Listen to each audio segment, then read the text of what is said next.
Sigurður Már Jónsson, blaðamaður með meiru og bókarhöfundur. Ég kveði hingað til samtals við mig á vinnustofu Kjarvals í tilefni þess að núna í júlímánuði þá tekur bókaklúbbur Spursmála fyrir eina af þínum bókum sem að kom út árið 2020, heitir Afnám haftanna, samningar aldarinnar. Og það ekki að tilefnislausu sem að ég valdi þessa bók fyrir klúbbina þessu sinni. Það eru þessa mundir 10 ár síðan að þessir miklu samningar náðust í höfn og þá þetta ástæða til þess að rifjast líka sögulega atburði upp, ekki satt? Jú, bara takk fyrir að muna eftir þessu, Stefán. Ég sjálfur var nú eiginlega búin að gleyma þessu 10 ára afmæli, þannig að bara það er gaman að því og ég held að það sé mjög áhugavert, ég veit ekki, það er eitthvað svona í aðdraganda Vesturmannahelga núna, ég veit ekki, ég sé ekki fyrir mér að menn taki bókina mikið með sér í útilegu. Já, það skulum við ekki útiloka. Við vitum það ekki, það getur gott að lesa þetta bara inn í tjaldinu þegar rigningin bylur á tjaldinu. Já. Það er áhugavert að fá tækifæri til að ræða þessa bók og kannski, þetta var ekki að líta út eins og ég sé eitthvað sára svektur, en þegar bókin kom út, þá var ekki mikil umræða hana. Og að sumu leyti gat ég alveg vita það, blaðamannabækur sem slíkar, við skrifum stundum svona fyrsta ágrip sögunar, þær eru oft svona, ég veit ekki hvort það er eitthvað í blaðamönnum, þeir vilja ekki happa hvor öðrum, þeir vilja ekki gera eitthvað umræðefni, það er mjög sterkt í blaðamanni þegar eitthvað kemur upp, þá segir já, ég var nú búin að heyra að þessu. Ég vissi þetta allt saman eða eitthvað slíkt, þannig að þeir eru svolítið sérstakur þjóðflokkur hvað það var og mér fannst það eins og er athyglisvert að til þess Ríkisútvarpið fjallaði aldrei þessa bók eða tilvíst hennar á nokkurn hátt. Ekki einu orði. Ekki einu orði og það var reyndar þegar ég gaf út bók mína Icesave-samningana sem að báru nú titilinn Afleikur aldarinnar og það var nú örla á því núna aðeins á seinni árum að menn hafa verið að reyna að breyta sögunni aðeins sér í hag varðandi þá bók og að svo ég bara takið þetta dæmi áhugi Ríkisútvarpsins á svona fyrirbæri var engin og það snýst ekki endilega bókina heldur umræðefni líka sem sagt það sem var gert þarna og það sem var ráðist í að gera og mikilvægi þess. Ég held að við sjáum það kannski enn betur í dag þegar við erum farin að sjá að skuldir ríkissjóðs eru aftur farnar að aukast.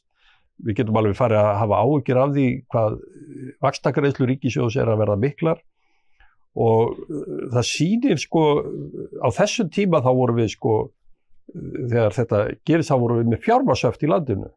Efnahagslíf landsins það hafði farið að skríða af stað svona 2013 aftur eftir bankahrunið og þá fyrir við að sjá veruleg batamerki. En það var í raun og veru þetta sem stuðlaði að því að viðskiptalífið kemst á flug og það verður forsendur fyrir erlendum fjárfestingum í landinu og Íslendingar verða bara svona aftur gjaldgengir í alþjóðlegum viðskiptum og þar fram eftir göttunum. Fjármagnshöftin voru þetta mjög erfið við að eiga. Þú tekur eftir að ég nota orðið fjármagnshöft en ekki gjaldeyrisöft sem var kannski svolítið ólíkt í eins og til dæmis Kýpverjar lent í að þeir gátu ekki einu sinni tekið peninga út úr hraðbönkunum á tímabili og þannig að þetta var fyrst og fremst á flutning fjármagns á milli landa, fólk gat fengið gjaldeyrir og annað slíkt. En hann var skammtaður og það til dæmis fólk mjög fljótt að gleyma því að það ekki meir en 10 ár síðan að ef maður fór til útlanda og fekk skammtaðan gjaldeyri þá bar mann að skila því sem maður ekki notaði að ferðalagi lokk. Jú, það var ætlast til þess. Ég held að það hefði aldrei verið í framkvæmd í raun og veru. Þannig að almenningur var ekki svo mikið að finna fyrir þessu, held ég. Og þegar þarna komið þá eru fólk farið aftur að leyfa sér ferðalög annað slíkt. En þetta var náttúrulega forsenda fyrir svona einhvers konar endurreisn bæði fjármálakerfis landsins og fjármagnsflutningum, forsendum fyrir fjárfestingum og síðan stöðu ríkissjóðs. En það gerist það eftir að þessi samningar eru í höfn þá breytist staðan. Menn sjá allt í einu að ríkissjóður Íslands er bara skuldlítill og Ísland það eru tækifæri til fjárfestinga hér á landi. Þú nefndir sögn RÚV bókina. RÚV sagði líka svona hljóði þegar 10 ár voru liðin frá því að þessir atburðir áttu sér stað. Við fjölluðum reyndar þetta. Ég tók viðtal við Sigmund Davíð Gunnlaugsson sem var forsætisráðherra á þessum tíma þegar þetta gerðist í Spursmálum núna í sumar og við birtum líka fréttir að þessu í blaðinu. Það kristallar kannski ekki síst hvað þetta var hápólitískt mál og það kannski ennþá, menn munu takast á mikilvægi þessar atburða og hvort að þarna hefur verið rétt að málum staðið. Tvímælalaust og hvað var að segja, þetta var náttúrulega spurningum að vernda og standa vörðum hagsmuni íslenskra borgara, fólks í landinu, hagsmuni ríkisins og annars líka. Menn sáu bara dálítið ólíkum augum hvaða leiðir væru bestar til þess. Við vorum náttúrulega framan á bæði með Icesave og þetta með leiðir til þess að aflétta fjármagnshöftunum og voru menn dálítið bundnir við það að aðildarumsókn að Evrópusambandinu sem var í ferli, menn reyndar komin í þessa furðulegu deilu hvort að henni hafa nokk til að lokið, sem nú svona annar handleggur sýnir oft hvað umræðan getur orðið skrítin á Íslandi.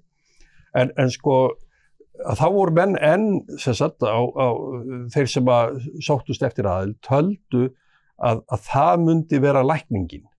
Sem sagt bæði Icesave myndi ljúka með aðstoð Evrópusambandsins eða í besta falli aðildarumsóknin gerði okkur kleift að takast á við það og sama má segja afnám haftana, sem sagt að ef við kæmumst bara inn í Evrópusambandið þá myndi það gerast þannig að Evrópusambandið myndi lána okkur bara mikið af peningum, tryggja okkur, við kæmumst, náttúrulega alltaf mjög langur vegur frá því að fara inn í Evrópusambandið og fara inn í myntsamstarfið, menn verða að muna það alltaf. En menn töldu að skjólið fælist í Evrópusambandinu sem slíku og ef að það hefði verið hinn endanlega lausn þá væri Ísland hér, sennilega í dag ennþá skuldum vafið. Ég held að það hefði verið óheyrilega mikið verri niðurstaða. Það sem að gerist í þessu máli og lausnin byggist á við nýtum okkur fullveldið. Ísland, þetta snerist að koma sér í bílstjórasætið í framkvæmd og afnámi fjármagnshafta. Í stað þess að bíða eftir, hér voru endalausir aðilar inn í íslensku samfélagi að lobbyast, að ota sínum hagsmunum. Við vorum átt okkur á því að þetta var ótrúlegt ástand. Íslensku bankandi voru risastórir og þegar falla þá eru slitabú þeirra gríðarlega stór fyrirtæki og við höfum náttúrulega endurreist bankakerfi til hliðar með samt eigna tengslum við slitabúin á sinn hátt. Og þannig að bankarnir störfuðu alltaf pílut í skugga slitabúana og síðan var náttúrulega eignarhaldið tengt á köflum. Þannig að þetta var mjög erfið staða sem við vorum í og íslenska fjármálakerfi það var ekki nema skuggina sjálfu sér í þessari stöðu. Þannig að ég held að þegar menn áttuðu sig á því að við yrðum bara að beita fullveldinu og fara að horfast í augu við það að við yrðum að leysa úr þessu. Íslensk stjórnvöld yrðu að gera það. Það var ekki hægt að treysta á að aðrir gerðu það fyrir okkur og þar fram til götunum. Og síðan hinn leiðin, það var nú orðað svolítið að menn höfðu gulrót og kylfu við þetta. Það væri til einhver gulrót, að menn gætu séð ávinning að vinna með stjórnvöldum, en svo væri líka kylfa. Það væri íslensk stjórnvöld hefðu alltaf loka ákvörðun í málinu og gætu beitt þeim meðlum sem þyrftu í ljósi fullveldis þjóðarinnar. En leið og þessar leiðir voru þetta í samstarfi og samráði, sérstaklega við Alþjóðagjaldeyrissjóðinn, sem að fylgdist vel með þessu og endingu bara gaf góð á þær aðgerðir sem var ráðist í. Þannig við þurftum auðvitað að útskýra þetta líka fyrir alþjóðasamfélaginu og það var svolítið kunstinn í þessu að aðgerðin var að njóta lögmætis. Það var ekki hægt að bara gera eitthvað, segja, nú tökum við bara peningana bara af því við ætlum að gera þetta verður að vera gert með lögmætum hætti. En ef við bökkum aðeins, að því ég held að fólk þurfi líka að átta sig á því að ríkisstjórnin sem satt 2009-13, ríkisstjórn Jóhönnu Sigurðardóttur og Steingríms J. Þau boðuðu það að þau ætla að taka á gjaldeyrishöftunum, afnema þau og Seðlabankinn greip til ýmissa aðgerða til að reyna að leysa úr þeim vanda. En þegar maður les bókina þín og skoðar hana í svona tímalínu, þá blasir við að menn mislásu í raun í stöðunum, en töldu að vandinn væri í raun og veru allt annar en að lokum var. Það var sífellt talað snjóhengjuna sem var í raun og veru bara gjaldeyrir sem var fastur hér inn í landinu, Íslands krónuvandinn eða hvað menn vilja kalla það, en menn höfðu ekki í raun átt að sjá eða höfðu bara ekki lagst í þá greiningarvinnu sem að leiddi í ljós það að staðan var í raun og veru miklu erfiðari, miklu flóknari út af þessu slitabú. Það er hárrétt og þetta er auðvitað, þetta er svona mjög athyglisverð svona þekkingafræðilegt atriði. Við höfum hér Seðlabanka, það var fjármál og eftirlit auðvitað starfandi og mikið af allskis álitsgjöfum og sérfræðingum. Hagstofu og slíkt. Þannig að það er auðvitað merkilegt til þess að hugsa að menn hafi kannski ekki alveg séð hvernig málið var vaxið fyrir svona leið á. Jú, við getum gefið mönnum sko einhver tíma. Þetta er, við bankahrunið var ýmislegt svona sjokkerandi og að mörguleyti fannst óyfirsteigjanlegir hlutir og það bætti ekki úr skáka ríkisstjórnin sem tók við fór að gera hluti sem hjálpuðu ekkert til við að greiða úr þeirri efnahagsstöðu sem var í landinu. En það var auðvitað mjög mikilvægt að skilja, sko við höfum auðvitað verið hér í þessum frægu jöklabréfaútgáfu, þar sem að við leyfðum mönnum að nýta sér vaxtamunaviðskipti, vextir voru háir á Íslandi, menn kom með pening inn, fengu háa vexti og fóru út og allir hamingjusamir. Og það voru sjálf og sér ekki sérstök viðnám við því. Og svo þegar tjaldið fellur, þá voru mikið af þessum fjármunum læst inni og af alls konar ástæðum. En menn voru svolítið bundin að því horfa bara á þetta og í raun og veru gleymdu lengi vel að horfa á áhrif slitabúanna en að földu banka inn í kerfi varðandi sko fjármála stöðuleika bara í kerfinu og sem sagt átt að sjá því hvað myndi gerast ef við færum að aflétta fjármálshöftum. Jú, menn gátt sér fyrir sér að það geti gerst í einhverjum þrepum og menn fíkuruðu sér áfram. En það gæti líka verið erfið leið, þannig að það var mjög mikilvægt að ná að skilja og átta sig á hvar fjármunirnir lágu og hvað áhrif þeir hefðu inn í kerfinu öllu. Þannig að sko þessi þekkingafræðilega tómarúm sem var þarna í einhvern tíma, það var hluti af lausninni, það var átt að sig á því. Og það eru bara einstaklingar, starffræðingar, hagfræðingar, verkfræðingar sem að fara að grúska í þessu, fara að senda inn fyrirspurnir á fjármálaráðuneytið, Seðlabankann, Hagstofuna og það kemur að ljósa hver bendir á annan og yfirsýnin, nákvæmlega engin. Það var auðvitað alveg magnað að það var eins og, menn bara kveikti ekki á þessu, horfðu ekki á réttu mælaborðin eða hafðu bara ekki hugmyndaflug í þetta og kannski að einn lærdómurinn að þessu öllu saman er að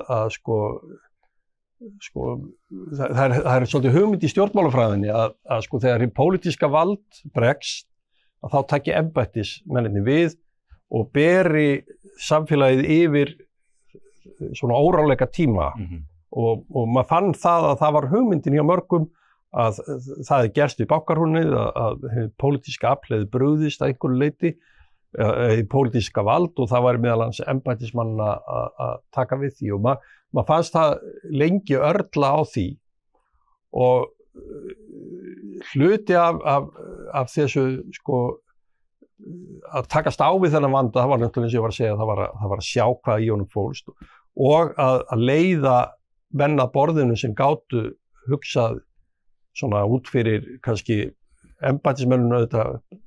Þeir marg ítrekka það, þeir eru bundnir af lögum og reglum og þannig vinna þeir í því umhverfi, þeir eiga að styðja við pólitíska valdið og aðstoða það, en þeir eru ekki beinlínis gefni fyrir frumlega hugsun. eða hugsa út fyrir boxið eða þar fram til göttunum. Og þetta sáum við til dæmis að sko auðvitað fylgdist maður með þessu.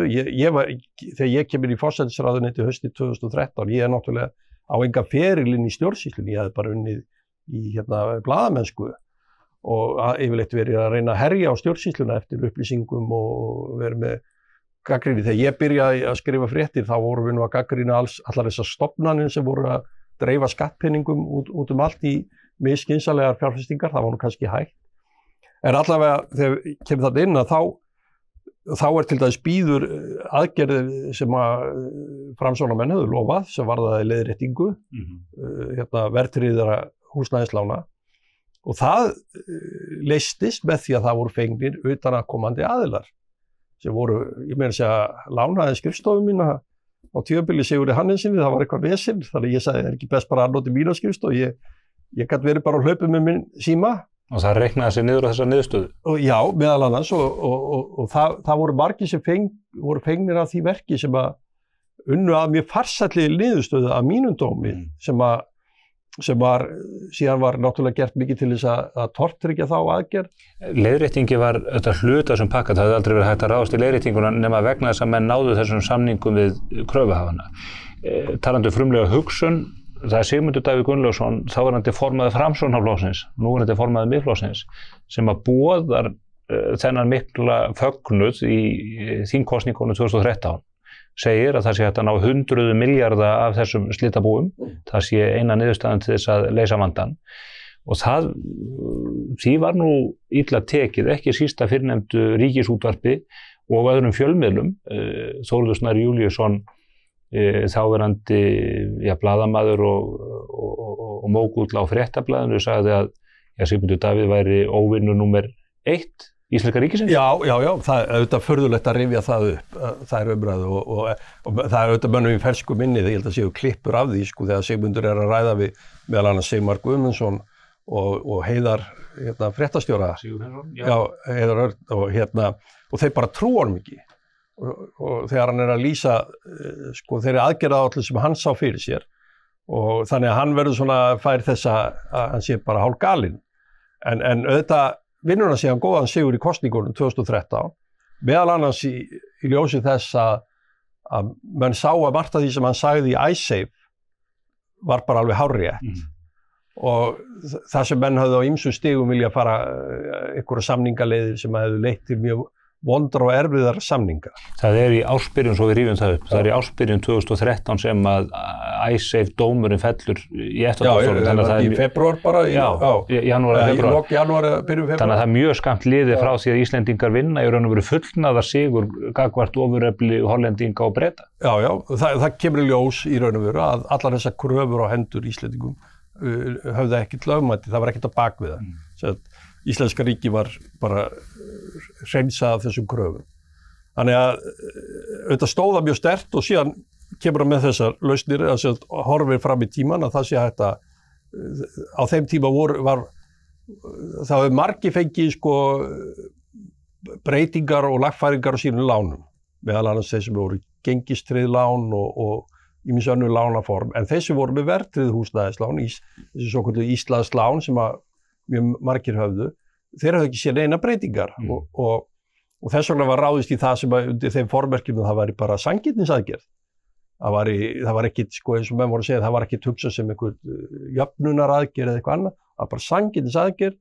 Þeir sem áttu verðtryggð húsnæðislán yfir einhver tiltekið tímabil, þeir fengu það lækkað það sem að var talið hefði verið óeðlilegt verðbólgu skot inn í lánin sem að þetta fólk hefði ekki getað séð fyrir. Og þegar spurði Sigmundur hvernig þetta fjármagnaði, þá meðal annars vísar hann í að það sé hægt að taka fjármagna af slitabúunum og erlendu kröfuhöfunum. Og það er eitthvað merkilegt að strax þarna haustið 2013 eftir að ríkisstjórnin tekið við, þá kemur í fyrsta skipti að það er lagður skattur á slitabúin. Sem að, sko, nú var það þannig að ríkisstjórn Jóhönnu Sigurðardóttir, hún skatlaði ansi margt. Meðal annars eknaskatturinn frægi og annað slíkt, en einhverja hluta vegna þá höfðu þeir haft samúð með slitabúan. Og þegar ég man eftir að Steingrímur J. Sigfússon var nú spurður þetta, sá skattglaði maður, akkur þeir hefði ekki skattlagt slitabúin, sem að þá sagði bara fyrir sig að þetta hefði verið sko ómótaður skattstofn, sem þetta hefði ekki verið hægt að sjá það fyrir.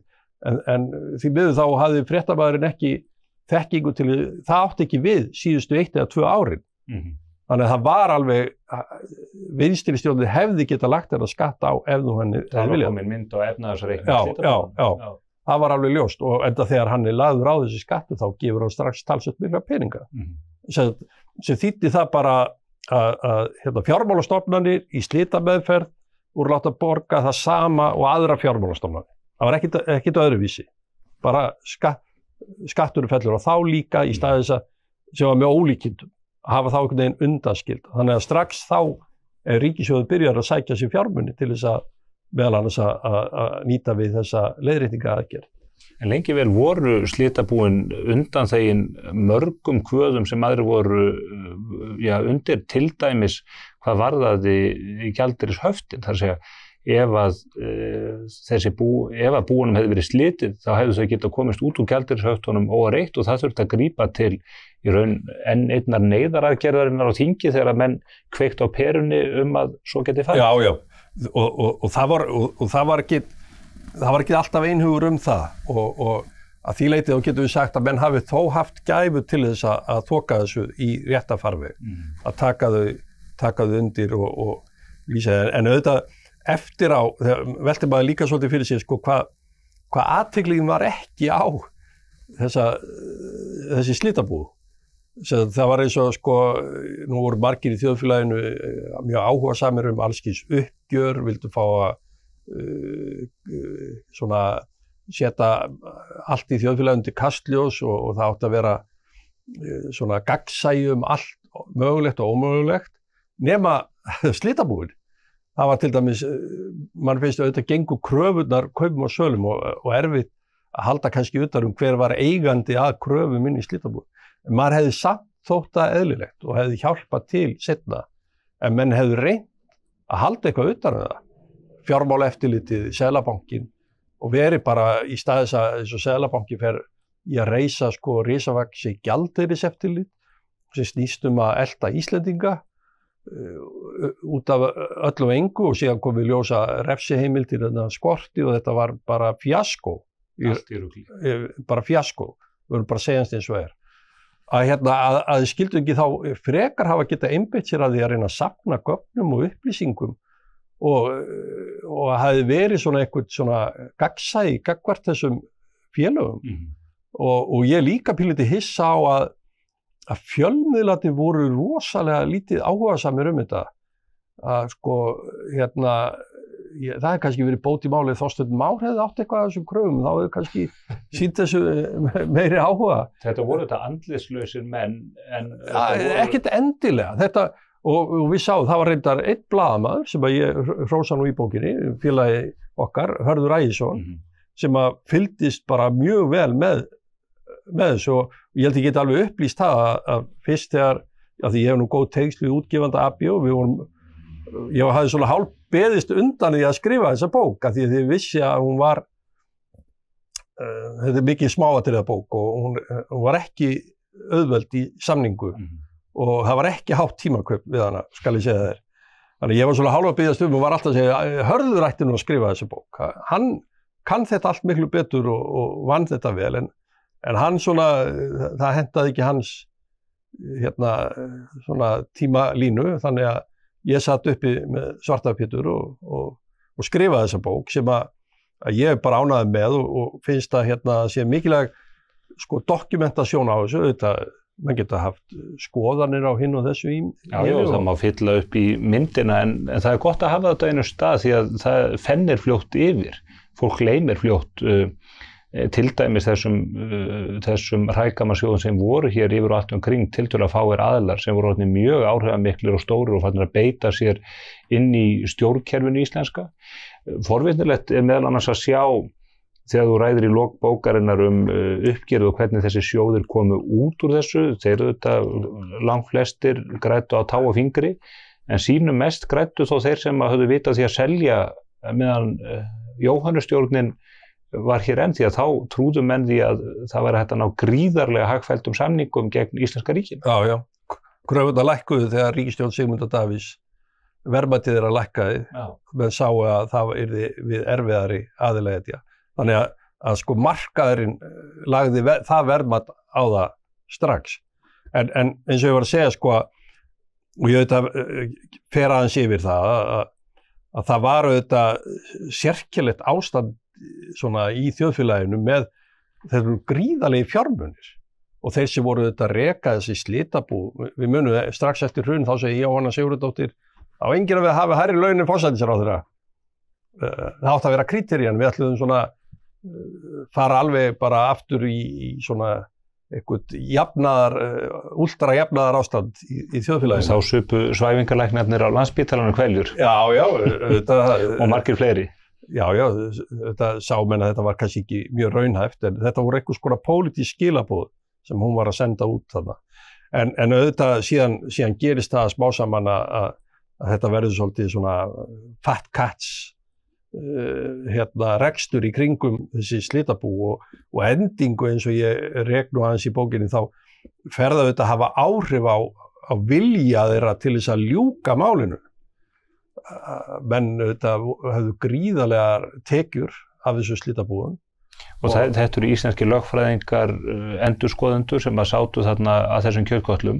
Ég ekki hægt að slá því föstu að það séu tugir manna í íslensku samfélagi sem að séu stór auðugir í dag fyrir að hafa valist til þessara verka. Ég þekki nú enn ýmsa sem voru í fjármálakerfinu hér á sínum tíma fyrir bankarunum. Þeir segja, já, við vorum með ágætt laun hérna fram að hruninu en þeir sem komu eftir okkur og voru í þrotabúunum, þeir fengu stóru peningana. Einhverjir lýstuðu nú bara þannig að það verið inn í slitabúinu hefði bara verið eins og það vinna í lottóun hver einustu mánaðamót þegar greiddur var launatekinn. Já, Íslendingarnir þarna í framkvæmdahópnum, þeir til þess að fá fulltrúa erlendu kröfuhafana til að skilja svona í hlutföllin í íslenska hagkerfinu, þá drógu þeir einmitt upp vinnistöluna í lottóinu og sagði þetta eru launagreiðsluna til slitabúana og svona þá skildu menn í hlutfallinu vegna þess að þetta voru menn sem voru vanir háu tímakaupi stórmörkuðum eins og London og New York þar sem að þú kaupir sérfræðið aðstoðið þekkingu og þá þarf að borga fyrir hana verulegar upphæðir. Þannig að menn voru svona að reyna að ná einhverju jarðsambandi með þetta. En í heildarsamhengi hlutana kannski voru þetta ekki svo háar upphæðir þegar varum við að horfa á heildarumfangið á búunum sem slíkum? Kannski ekki. Samt, ég held ég nefnið hann einhvers staðar að það voru gerðir útreikningar að þetta voru 140 milljarðar að þá virði sem voru greiddir í kostnað við uppgjör og slitabúinu, 140 milljarðar þá, sett fyrir 10 árum. Þannig að þetta voru háar upphæðir, hvernig sem á það litið. Já, við getum sagt, íslenski lögfræðingar, þeir nutu þess eða þeir sem voru að vinna þannig í kringu það sem að getur verið ásættanlegt fyrir marga. En ég líka mér fannst það líka merkilegt að hvað Íslendingar voru svolítið bláeygðir fyrir því hvað lobbyismin var gríðarlegur í kringum þetta. Sérstaklega því á tímabili þá voru menn eitthvað, vildu fara, ég man ekki hvort það var fyrir eða eftir þetta, svona að ná meira utan lobbyisma í þjóðfélaginu.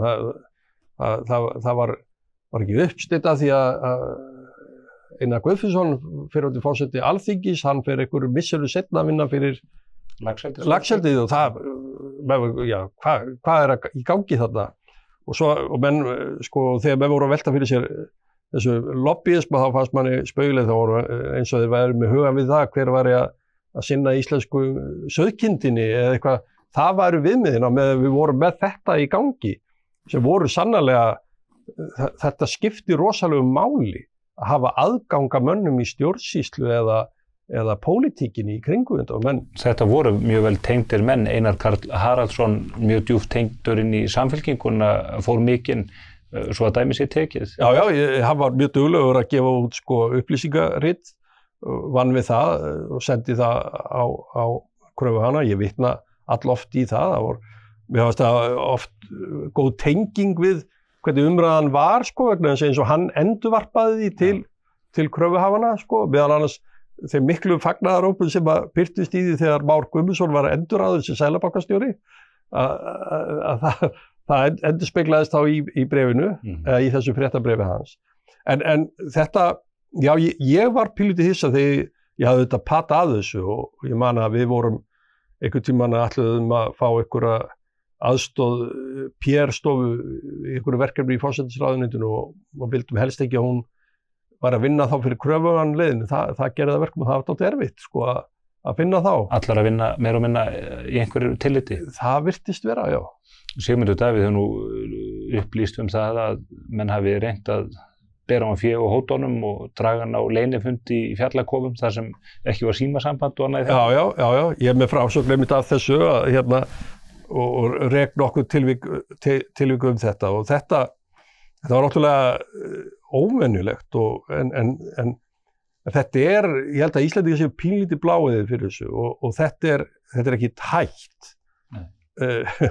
Lobbyismi ég get alveg sagt það, ég fór allavega einu sinni með Sigmundi á fund, sko, erlend sendiherra og og það var dálítið merkilegt að upplifa það. Hvernig þar var svona mjög diplomatískt allt saman en það var verið að beina, Sigmundur var mjög meðvitaður hvað var í gangi, við fórum þetta bara fyrir kurteisissakir. En það var verið að reyna að hafa veruleg áhrif á forsætisráðherra Íslands. Og í þessum efnum? Já, í svona að styðja við ákvarðanir sem einhverju aðrir voru þá að hafa áhrif á sendiherrann með hagsmuni síns lands í huga. Við erum alltaf í, sko, hagsmunabaráttu. Það er allir í hagsmunabaráttu. Ég skil ekki alveg að því að nú Evrópusambandið enn á ný komið til umræðu. Halda menn að Evrópusambandið sé ekki í hagsmunabaráttu. Það var að það sé eitthvað svona stýrist af einhverju aðri góðvild.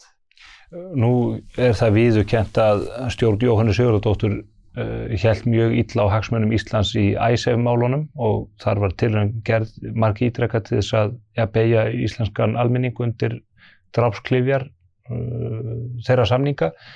Hið sama má segja afnám haftana að það var sífellt heyrðust úrtöluraddir úr sömu átt að það væri ekki hægt að ganga lengra, við yrðum að greiða þetta. Það voru hvattir til samtals prófessorar í siðfræði bæði við Háskólann á Akureyri og Háskóla Íslands að okkur bæri siðferðisleg krafa til þess að bera þessa byrðar í raun bara sem eitt allsherjar siðferðisnámskeið fyrir þjóðina sem hefði runnið á bananahýðinu í hruninu. Erum við að þínum mati að upplifa svipaða tíma núna þegar að stjórnarherrarnir hér heima virðast leggjast flatir fyrir kröfum Evrópusambandsins tolla á útflutningsvörur og annað í þeim dúr? Ég veit það ekki Einar, Stefán, sko, mér eftir að hafa fylgst og skrifa þessa bækur og fara í gegnum þetta, þá þykir mér orðið mjög vænt fullveldið. Og mér finnst alveg allt í lagi að Íslendingar, sko, við auðvitað að vera í samstarfi og ég held að við tökum flest undir það að við erum Evrópusinnar að því leiti að ég fer yfirleitt öll í ferðalög til landa í Evrópu en ég fer til Ítalíu, ég fer til Portúgal, ég er ekki að heimsækja Evrópusambandið. Þannig að við erum Evrópusinnar en við erum kannski ekki endilega Evrópusambandssinnar. Þú talar ekki evrópsku? Nei, ég held að það var ekki síðasta tilraun Esperanto, ég held að svo tilraun sem var ágæt að einhverju leyti en hún kannski á ekki mikil velgengni að fagna, sko. Ég held að, eins og segi, sko, að Íslendingar mættu stundum aðeins að taka svona upp umræðum gildi fullveldisins, þess samfélags sem við erum að reyna að varðveita hér undir þessu fullveldi, hvað við erum hvar, sko, það bjátar ýmislegt á hér, ýmislegt sem við þurfum að takast á við og stundum finnst mér eins og við séum oft tilbúin að búa til nýjar áskorunum, ný vandamál því að við höfum alveg, sko, heimilið fullt af áskorunum, hlutum sem við þurfum að takast á við. Þannig að við þurfum ekki endilega að kalla yfir okkur vandamál eða áskoranir. Og hvað felst í þessu að fara aftur í þessar viðræður sem maður náttúrulega mjög furðulegt að þessi umræðum að umsóknin sé hafi verið alltaf gild og hvað þýðir það að sé hægt að hefja þá viðræðurnar eins og lauk fyrir 13 árum síðan, bara á sama punkti, menn bara byrja svona, hvaða kafla vorum við búin að opna hérna, var þessi kafli búinn eða á að byrja þar? Ísland var tekið að lista yfir umsóknaríki 2015, fyrir 10 árum síðan. Ég bara velti við, akkur þessi umræða? Hvað ætla menn að ná fram með því? Hver tilgangur? Það er til þess að hraða ferlinu. Já, ég meina að ríkisstjórnin er búin að boða að hún ætli að leggja einhvers konar spurningu fyrir þjóðina. Ég meina Flokkur fólksins samþykkti það þó að hann sé á móti því að ganga inn í Evrópusambandið. Við erum með sama sömu stöðu eins og þegar Jóhanna Gnýr, Steingrim og Vinstri græna til þess að koma með sér í ferðalagið. Það þurfti nú ekki mikið til. Ég veit það ekki, það var þeim rosalega erfitt og þá hefst villikatta smöluninn og ég meina það nokkri félagsmenn í VG skrifa bækur þetta ástand, hvernig þeim leið undir því ástandi. Ég veit nú ekki hvort að menn í Flokki fólksins séu líklega til þess að skrifa bækur eftir á þetta, en allavega þeir hafa gefið út að þeir hafa engan áhuga á því að fara í þetta ferli. Og ég held að fyrir ekki að stoppa við það, mér finnst að svona, eins og ég sagði áðan að maður svona kann betur að meta fullveldi eftir að hafa farið í gegnum þessar umræður, að það enginn sem hefur verið að ræða það býtu akkurju núna, hvað er það sem knýr á það, hvað er það sem við ætlum að fá fram með þessu, að fara í þessa viðræður og eru nýjar skýrslur, það verið að vitna í einhverjar gamla skýrslur sem ekki voru einu sinni gefnar út, sem eiga allt í að hafa einhvern relevans í umræðinni, alveg furðulegt, en það eru engar nýjar greiningar að skýrslur verið lagðar fram akkur við ættum að fara inn í þetta ferli. Jú, í samkvæmt stjórnarsáttmálunum þá er talað að það sé í síðasta lagi 2027 sem að verði þessari þjóðaratkvæðagreiðslu verði skellt á þjóðina. Og er þá ekki vætti þá ekki ríkisstjórnina, hún er að vísu búin að búa til eina nefnd með einhverjum útlendingum sem að skila einhverjum. Við höfum ekki séð neitt frá þeirri nefnd enda. Það varðar gjaldeyrismálin. Já, meðal annars, en það er nú eitt að fara inn í Evrópusambandi. Við erum óravegur frá því að fara inn í gjaldmiðlasamband. Ég segi nú stundum forseta fyrir því að nú að uppfylla Maastricht-skilyrðin. Ég held að það sé ekkert að því að uppfylla þau.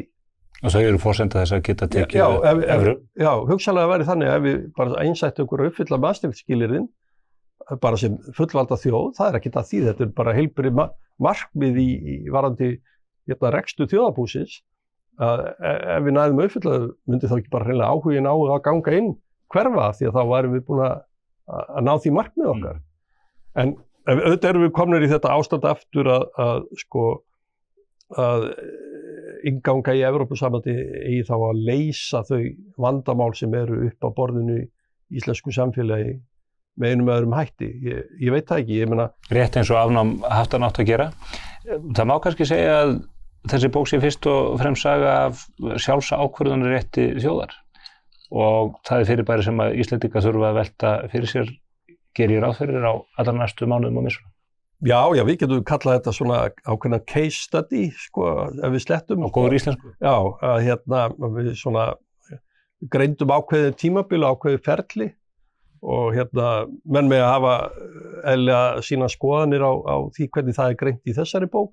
Ég reyndi að gera það eftir bestu vitneskju og vísa eins og ég geti í þær heimildir sem ég handbærar. En hvað er það? Ég meina, eins og ég sagði áðan, mín niðurstaða er að við höfum þá gæfu til þess að taka skynsamleg og rétt skref og undir þeim formerkjum að við Íslendingar, við berum ábyrgð á okkur sjálf og við ráðum sjálf hver örlög okkar eru. Að lokum þá urðu kröfuhafarnir að skilja það að þeir var að eiga við fullvalda þjóð, hún var með lögmætt sjónarmið uppi og lögmætt skilyrði, stöðuleika skilyrðin, þau nutu lögmættis, það var viðurkennt. Menn voru ekki ánægðir með þetta. Bakvið lúrði einhvers konar krafi að setja þetta allt í gjaldþrot og setja stöðuleika skatt. Það var kylfan. Það var kylfan, en það þurfti aldrei að beita henni. og stöðuleika skilyrðin, þetta var fullkomlega lögmæt aðgerð sem stóðust allar skoðun þegar þessi menn hefðu örugglega farið í mál eða hefðu talið sér ávinning í því. Gulrótin sem Sigmundur Davíð veifaði framan í það var nógu stór. Já, og sannarlega, og þetta leystist, ég meina, við erum enn að sjá sko niðurstöður að þessu, ég meina það að vera að selja Íslandsbanka, hann farin úr eigu ríkisins, hann datt eins og fullþroskaður ávöxtur inn í ríkissjóð, þeir voru ekki glaðir, þeir heldur þeir væru kröfuhafarnir í Glitni, þeir heldur þeir væri búin að uppfylla þetta skilyrði, þeir hefum bara sagt, þetta gengur ekki. Við þurfum 185 milljarða í viðbót. Það bara, skilyrðin segja hérna, og þeir verður bara að taka þessu, þeir voru hóttilega auðvitað æfir, en ríkissjóður, hann tekur þá bara Íslandsbanka til sín og ég held að ég hafi séð þá tölu að með hérna arðgreiðslum og söluandvirði þá sé hann búinn að skila 380 milljörðum með einhverju slíkri upphæð í ríkissjóð. Tæpum 400 milljörðum. Já, tæpum 400 milljörðum. Og þessar upphæði sem var giska á að myndu skila ríkissjóðu kannski alltaf 600 milljörðum, ég held að séu orðan verulega miklu herri. Það mætti jafnvel einhver taka sér til og hérna skrifa nú, það voru nú ýmis svona kannski svona bú sem var kannski erfitt að sjá inn í, Lindakvoll og Eignarhaldsfélag Seðlabankans, það var nú svolítið erfitt stundum að átta að sjá því hvað það var í gangi, en það mætti einhver taka sér til og uppreikna hvað þetta skilaði við upp að staði. Hvað þar var. Sigurður Már, þessi bók var þarft verk og gott og þess vegna var líka full ástæða til að taka bókina fyrir á vettvangi bókaklúbbs Spursmála. Þakka þér kærlega fyrir ritun hennar og að gefa þér tíma til að setja sér niður með mér og ræða efni hennar. Ég þakka fyrir mig.